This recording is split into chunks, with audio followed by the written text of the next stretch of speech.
चलिए आज हम बेसिक शेप्स यानी आकृतियों के बारे में पढ़ते हैं। बच्चों, हम अपने आसपास अलग अलग शेप्स की चीजें देखते हैं, जैसे सिक्का, लूडो, बुक, पिज्जा स्लाइस आदि। बच्चों, सबसे पहले हम स्क्वायर यानी वर्ग के बारे में जानते हैं।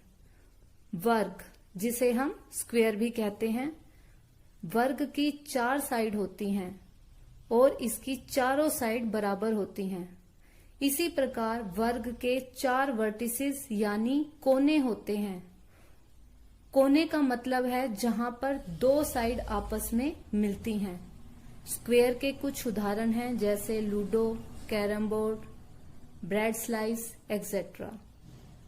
इसके बाद हमारी नेक्स्ट शेप है रेक्टेंगल, जिसे हम हिंदी में आयत कहते हैं। वर्ग की तरह ही आयत की भी 4 साइड होती हैं, लेकिन इसकी अपोजिट मतलब आमने सामने वाली साइड आपस में बराबर होती है। वर्ग की तरह ही रेक्टेंगल के भी 4 कोने होते हैं। रेक्टेंगल के कुछ उदाहरण हैं ईंट, टीवी, ज्योमेट्री बॉक्स, माचिस की डिब्बी, हमारे घर में लगे हुए दरवाजे और खिड़कियां। इसके बाद हमारी नेक्स्ट शेप होती है सर्कल। सर्कल, जिसे हम हिंदी में गोलाकार या वृत्त भी कहते हैं। बच्चों, अब आप सोच रहे होंगे कि वृत्त की कितनी साइड होती हैं और कितने कोने होते हैं। तो बच्चों ध्यान से सुनो, वृत्त की ना कोई साइड होती है और ना ही इसका कोई कोना होता है। और वृत्त के बहुत से उदाहरण आपको अपने घर पर ही मिल जाते हैं, जैसे कि आपकी मम्मी जो चूड़ी पहनती हैं, वह भी वृत्त का उदाहरण है। आप सिक्के, कॉइन होता है, वह भी वृत्त का ही उदाहरण है। इसी प्रकार से घर में, किचन में यूज होने वाली प्लेट्स, कटोरी, ये सब भी क्या है, वृत्त यानी सर्कल के उदाहरण हैं।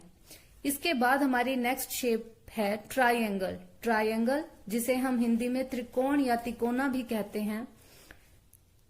ट्रायंगल की भी 3 साइड होती हैं और इसके 3 कोने होते हैं। ट्रायंगल के कुछ उदाहरण हैं pizza slice, bread pakora, samosa, birthday cap और टेंट।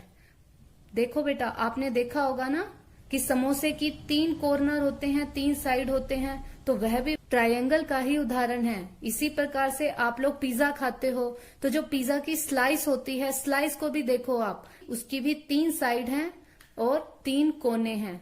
तो बच्चों, मैं आशा करती हूँ कि अब आप इन सभी शेप्स के बारे में अच्छी तरह से जान गए होंगे। Thank you.